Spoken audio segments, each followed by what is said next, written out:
through the syllabus about what I think we're going to be doing this semester here. Now, some of this is subject to change. We might do all of it. We might do some of it. I might get rid of some things and do other things because maybe I get new books. Maybe I get a movie that I didn't have or something like that. So it also depends on you. Like, there's no way for you to make me do less work or more work or whatever. But these are the kinds of things that I will be doing for you to show me what you're getting out of the class. All right. So hopefully, I don't think you can actually access this without already being in classroom, but don't go and join the wrong class or decide you want to be virtual because you're in first hour. If you're in first hour, you should be in that classroom. Anyways, a couple things you need to know. It is going to be pretty important to be able to stay in touch with me, especially if we are not in class together or we don't see each other or whatever, or if you're in the virtual class. So my email is the best way to get a hold of me. If you are, there is really no way to call me. However, I do use Snapchat. I post pictures of food I'm eating, my dogs, things that are going on, whatever, that kind of stuff. But it's also, I found during the spring, a really good way to stay in touch with people because you can call me, I can call you, and it's, I don't know if the district doesn't seem to have an issue with it. So if you'd like to do that, that's one way that you can stay in touch with me. And I felt that worked pretty well. I don't really go through your stories or anything like that. I give you your space, but whatever. So don't friend me if you're putting all kinds of things you don't want me to see on there, even though I don't intend to go through your stuff. What else can I show you here? I'm going to skip around and you can look through this a little bit more closely.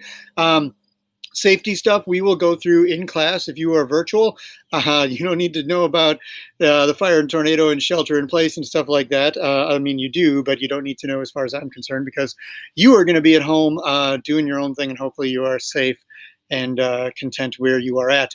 If you watch my previous video, which you should have already, you should know that science fiction, as far as I'm teaching it, is about not necessarily about the stuff, the space, the AI, the pandemic, whatever. Science fiction is about humans' reactions to it, including our own. So what are we going to do?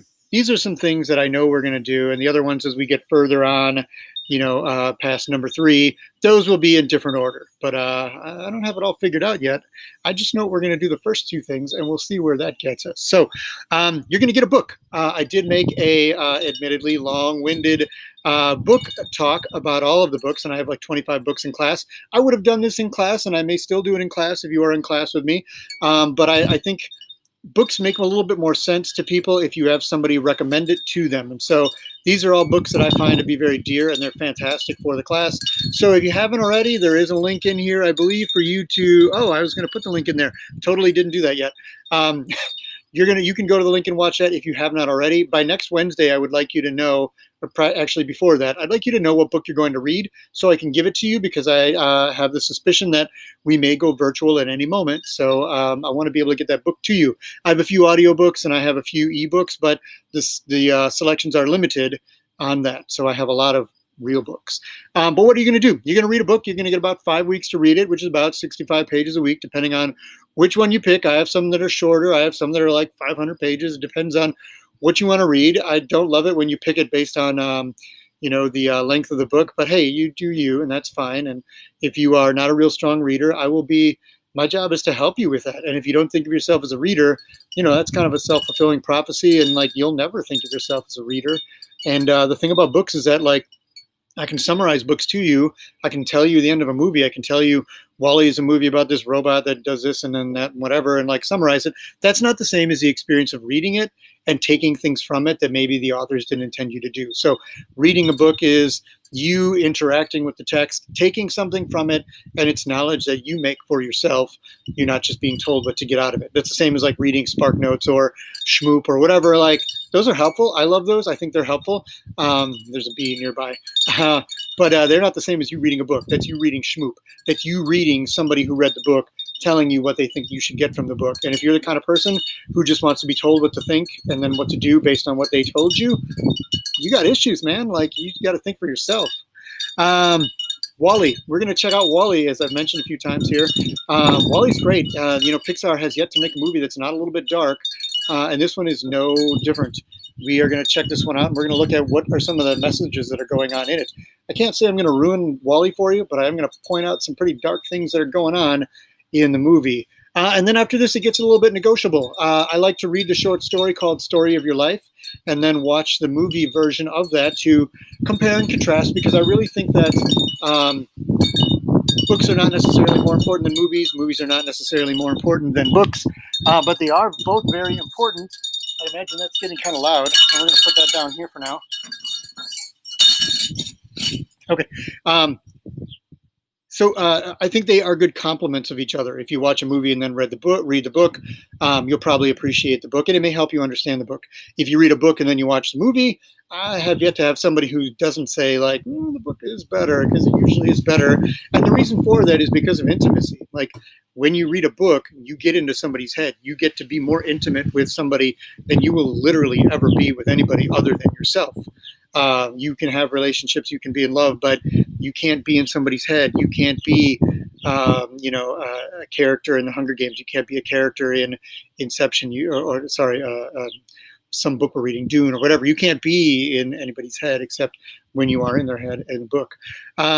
What else? We are gonna check out Inception, and I will ask you some simple questions like, did he or didn't he? And if you've seen the movie, then you kind of know what I'm talking about. And yeah, there are ways to prove it. And yeah, it can be spoiled if you just go online, but I'm hoping you're the kind of people that are going to figure it out on your own.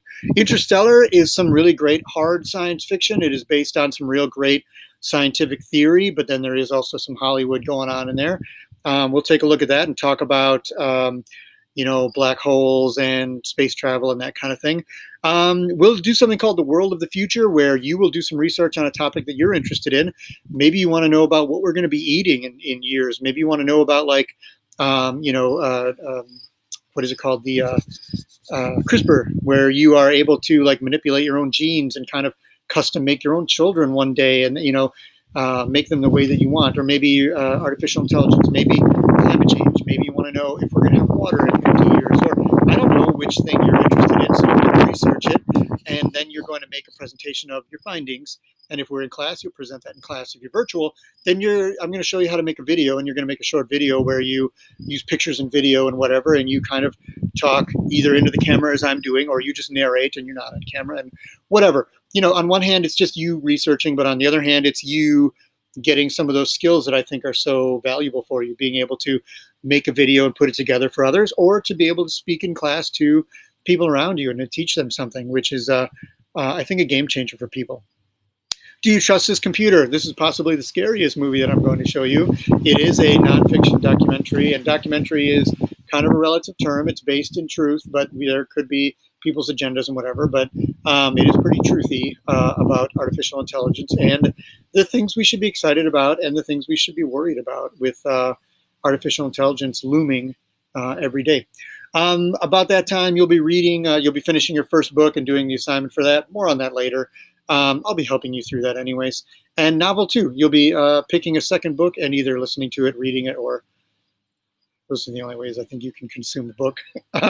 You can't read the movie. You can't watch the movie version of the book and then do this assignment because I'm paranoid. I've read all the books and I've seen all the movies. So don't bother. 2001: A Space Odyssey. We will check out this film and talk about the things that are going on. Like, why do we still care about this movie from 1968? Why are we talking about a 50-year-old movie still? And there's a good reason for it. Blade Runner. We'll talk about this one. And artificial intelligence. What happens if you're a robot that just found out that you're a robot and you're not too happy about it? And that's kind of the story that's going on there. I will talk about the sequel, Blade Runner 2049, but we won't watch it together, but you could.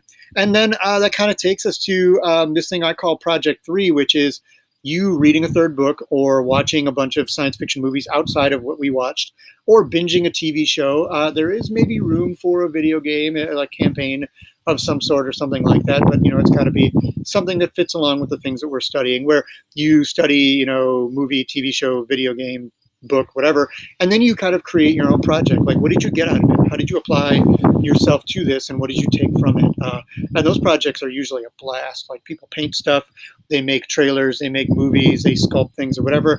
I'm excited for that. Whether we're virtual or not, there's definitely a way for you to do that and maybe film what you did or take pictures or whatever. And then beyond that, I don't know. I have lots of other ideas. I don't know what we're going to have time for. I don't like to give you busy work. My things are kind of project based. So, we'll watch a film. You'll have a couple days to watch it in class, finish it on your own.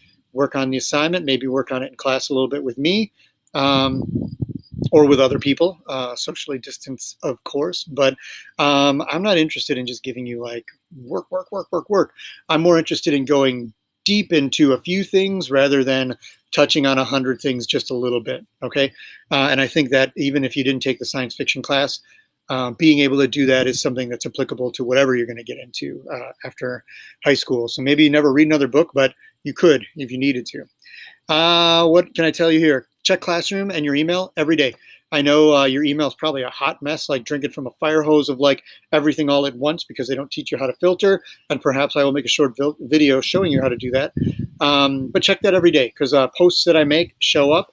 And also maybe I emailed you because maybe I haven't heard from you and I don't know how to get a hold of you. And so I emailed you because I do that before I call you, and I do that and I email you before I call your parents and say like, hey, so-and-so is not showing up, not online, in person, whatever. Like, I'm concerned.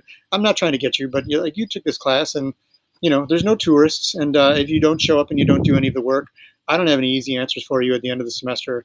That being said, I know this isn't easy for any of us. So like, I'm going to work with you and I'm excited to have you in class, all of you, but, or outside of class, in the class some way or another. But you got to bring it too.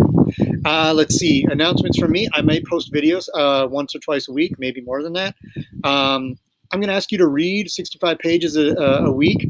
That's like 9 pages a day. If you're not a reader, get your daily 9 or 10 in so that you can like get through it. And I do have like a journal thing that we'll talk about that I want you to do, and that's to help you. But also because we're not reading in class, I don't see that you're reading, and I just don't trust people. I think some of you are not going to read outside of class. And so I'm asking you to fill out this journal with like, what are you reading? And forgive me if you're like insulted by that. There are much better things to be insulted by, but whatever. And then there's this reading document. I'll talk about that in class and I'll make a short video about it. In class, if you're virtual, you can just think about products you'd like to purchase for a moment. When we're in class, got to have a mask on. Don't have the nose sticking out. Like even if you promise you're not breathing out of your nose, like that doesn't work for me. That doesn't work for everybody else. That's not negotiable. It doesn't matter to me what the mandate is in the government, in the government or whatever. You need to have that on to protect yourself and to protect the people around you. You may not know that you're carrying it, and I don't want to debate whether it is a thing or not. I'd rather wear a mask and be wrong than get it and pass it on to other people. So that's, if you can't do that, you can't be in class, and we'll figure out what needs to happen. That being said, no passes first 5, last 5. I would strongly encourage you to get passes to go places during your lunch study hall or your lunch study hall. Can't have food or drink in class. You can bring it with you, but you're not going to be able to eat it because how are you going to do that with keeping your mask on? Have your charged Chromebook with you. Have your book with you, even though we're not going to read in class, but have it with you at home as well. You need to be reading. Maybe you'll read during study hall or whatever. Put your devices away. Pay attention when we're studying films. And by studying films, I mean watching movies, but like watching movies with a little bit more attention paid. Put your stuff away. It's film time. I don't want to waste your time in class. So if I decide that we use the time to watch a movie that you could have streamed on your own, there must be a good reason for it. And that's what I want you to do. Be productive. You're going to have to be productive outside of class. So if we do work in groups, be a productive group member. Don't join a group and be a tourist because I will remove you and I will figure out how to make the other people, how to make it work for them. But you don't need to work in a group if you don't want to. And I know that it may be difficult because we are only in class 2 times a week, or you might be virtual. Wednesdays, I'm available. It's a Wednesday as I'm recording this. I intend to make videos and contact virtual people a lot during Wednesdays. But, I'm available for video chats or whatever anytime. And just be considerate of everybody. We don't know what people are going through. And I may be seeming a little bit stern or whatever here, but like I care about you and your parents. And I just like, I got a big heart. I care about everybody. It takes it out of me sometimes. But I am hoping that you do well. So you don't know what people are going through. And I'm going to try not to be snippy in class. But, I'm human too. So be considerate of me, please, as well. Online people, check all the on-class requirements. If I ask you to be online at a certain time, then let's do that. If it doesn't work, then it doesn't work. I don't know that I'm going to do that, but I am going to need to see and hear from you once in a while. And, you know, there may be a way for you to do that instead of writing something or making a video. I can certainly conference with you about assignments, or like we can definitely talk or write or make videos about almost any assignment. I'm willing to do that. So what are we going to do? We're going to have 10 to 12 assignments. I'm going to weight each of them. Every time we do a standard, it'll be worth 1, then 3, and then 5. Then I do have a couple deal breakers. I do have a couple assignments that if you don't do them, you don't pass the class. Novels are one of those, and I have a matrix of things at the end that I'll talk about. That might change. That might be negotiable. But like, if you don't do some things that I find to be real important, and I've put a lot of effort in, and lots of people have put effort into helping you do those, and you've chosen not to do them, then I don't see how you pass the class. I'm not interested in failing people, but I'm not interested in tourists getting an English credit and you haven't learned anything. So what else here? There will be makeup assignments as we go here. This is my 20th year of teaching English. I've been at Fond du Lac High School the whole time. I do love it here. I grew up in Milwaukee. I love Milwaukee, and I love culture about that. I'm currently in Campbellsport here. You can see the, I don't know what you can see because I can't see my camera, but there is the water tower to prove it. I am in Campbellsport right now recording this.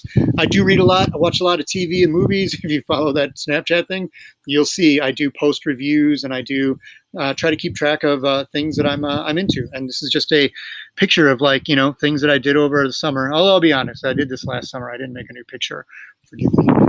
But, you know, lots of food, biking, camping, hanging out with my dogs, eating stuff, going places, spending time with my kids. What else can I tell you? I like playing basketball.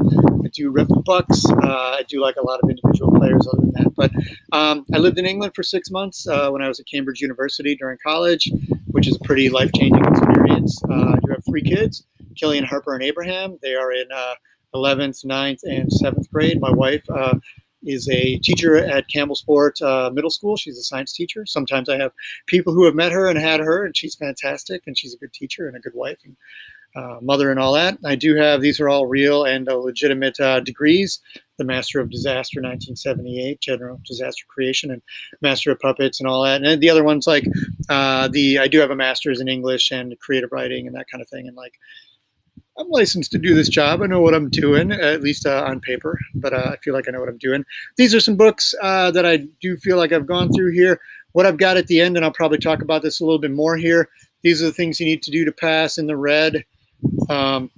To be considered for an A, you basically need to do all assignments and get a 3 or better on most of the standards. So I'll talk about that more because I feel like you've probably gotten the gist of the class here. And again, this is subject to change. Some of these things will change based on what we get to. And I will make it real clear on what's required, what isn't required. And if you're falling behind, I'm here to help you out. So I'm glad you're here. I hope you're excited about the class. I love teaching this class. So let's get into it.